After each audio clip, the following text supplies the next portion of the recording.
푸른 용의 해가 시작된 지 일주일이 지나고 있습니다. 매번 연초가 되면 새로운 다짐과 각오로 올 한 해를 어떻게 보낼까 꽤나 고민합니다. 그래서 그런 부담감을 덜기 위해 황당하기는 하지만 마음이라도 푸근해지는 이야기를 해볼까 합니다. 그러면서 그러한 기회가 우리에게도 오기를 은근 기대해봅니다.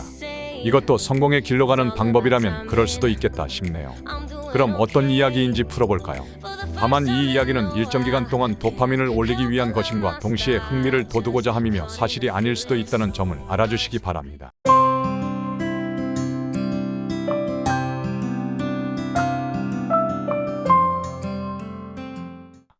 1억 파운드 지폐와 엄청난 행운을 거머쥔 사나이. 영국의 파운드화 지폐, 그것도 황당할 정도의 엄청난 액수의 화폐에 대한 흥미로운 실험에 대한 이야기로서 사실 여부는 과장되었을 수 있습니다. 이와 함께 화폐의 기원에 대한 이야기도 덧붙이고자 합니다. 19세기의 영국의 파운드화는 세계의 기축통화였으며 1870년대에는 국제 거래의 60% 이상이 파운드화로 결제될 정도였습니다. 그러니 당시 파운드화의 위상을 짐작할 만합니다. 이 당시에 있었던 일입니다.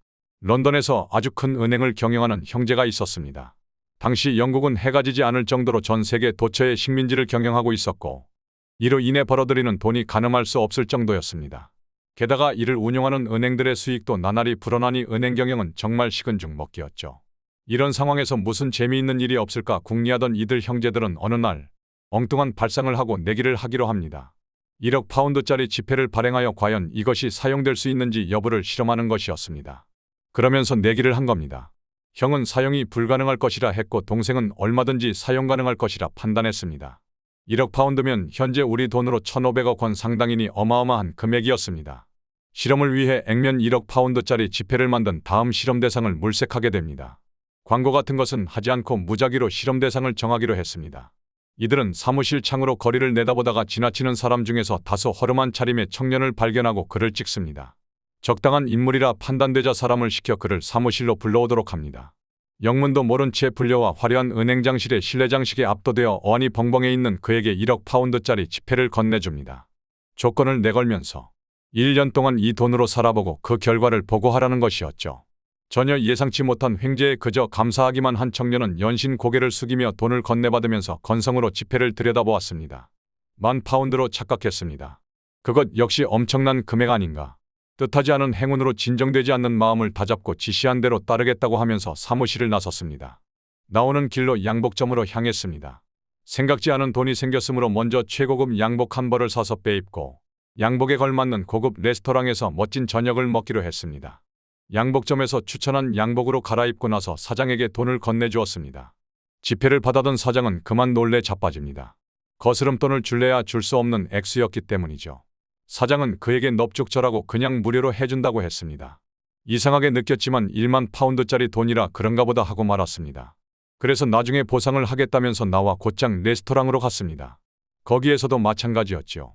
마치 구름 위에 탄 기분으로 집에 돌아왔는데 그제야 이상한 느낌이 들었습니다. 지폐를 꺼내 확인해 보았습니다. 순간 심장이 멎는 듯 했죠. 10,000파운드도 아닌 100,000파운드도 아닌 물경 1억 파운드가 아닌가. 그때부터 고민에 빠지기 시작합니다. 1년간 오늘처럼 그렇게 지내지는 못할 것이라는 생각이 들었습니다. 은행에서 통상 액면가의 돈으로 바꿀까 했지만 고개를 저었습니다. 아무리 큰 은행이라도 그만한 돈을 보유하고 있는 곳은 없을 것이기 때문입니다. 진퇴양난이었습니다. 과연 그는 어떻게 했을까요? 아이디어가 떠올랐습니다. 이 지폐를 담보로 자금을 유치하고 그 돈으로 고수익을 낼 수 있는 곳에 투자하기로 합니다. 지금으로 말하면 투자금융회사인 셈이죠. 초고액권 지폐의 위력이 발휘됩니다. 쉽게 큰 자금이 모였습니다. 그는 들어온 자금으로 무역업자나 상선을 운영하는 업체에게 투자하였습니다. 매달 이자를 지급받고 원금은 1회전 무역이 끝나는 시점, 즉 상선이 출항했다가 귀향하는 시점에 반환하는 것으로 했습니다. 이와 같이 그는 한 푼도 들이지 않고 1억 파운드 지폐 한 장으로 성공적으로 투자금융업을 운영할 수 있었습니다. 1년 뒤 그는 거의 수백억 원의 수익을 올립니다. 1억 파운드짜리 지폐도 얼마든지 작동할 수 있다는데 걸었던 은행가 동생이 이긴 것입니다.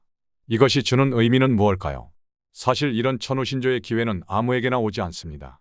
물론 그런 기회가 주어지더라도 적절히 활용하지 못한다면 그것처럼 원통한 일도 없을 것입니다.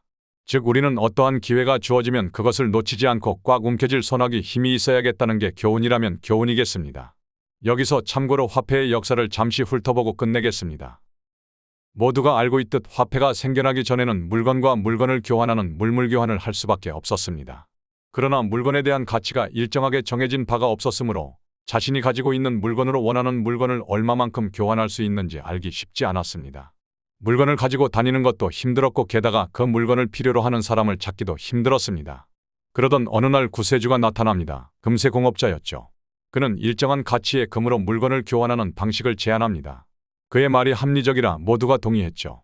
금의 가치는 일정하게 정해져 있으므로 금을 통한 교역을 하는 게 아주 간편했기 때문이죠. 이때부터 금으로 필요한 모든 물건을 교환할 수 있게 됩니다. 그런데 교역을 통해 번 금은 간편한 만큼 도난당하기 쉬웠고 또한 많은 금을 가지고 다니는 것도 불편했습니다. 그러자 금세공업자가 다시 솔깃한 방안을 제안합니다. 자신이 운영하는 경비원이 있는 금보관소에 금을 맡기라는 것이었습니다. 일정 수수료만 주면 안전하게 보관해주겠다고 말이죠. 인류 최초의 은행이 탄생하는 순간이었습니다. 더불어 그들이 돈을 버는 방식이기도 했습니다. 그는 금을 보관하면 금보관 증서인 IOU를 발급해 주었습니다. 그러면서 언제든지 그 증서를 가져오면 맡긴 금을 되돌려준다고 했습니다. IOU란 것은 내가 당신에게 금을 얼마만큼 빚졌다는 증서인 건데요. 이게 최초의 화폐인 셈입니다. 그리고 금태환 화폐이기도 하고요. 사람들에게는 이게 매우 합리적인 장치로 받아들여집니다. IOU가 금과 동일하다고 여겼기 때문입니다. 금태환제가 시행되면서 지폐는 그냥 종이 쪼가리가 아니라 금으로 바꿀 수 있는 가치 있는 종이였습니다. 그러나 금의 보유가 줄어들게 된 국가는 결국 금태환 정지를 하였고 미국마저 닉슨이 금태환 정지를 하면서 사실상 종이나 불행이에 불과하게 되었습니다.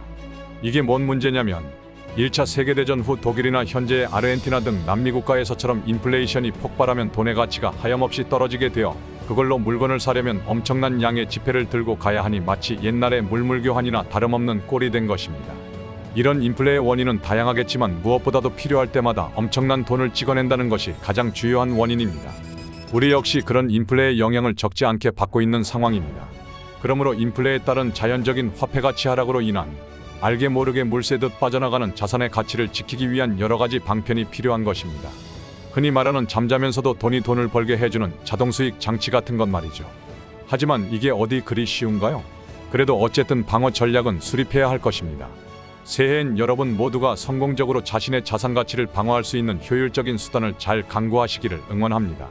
시청해주셔서 감사합니다. 이상부자 속으로였습니다.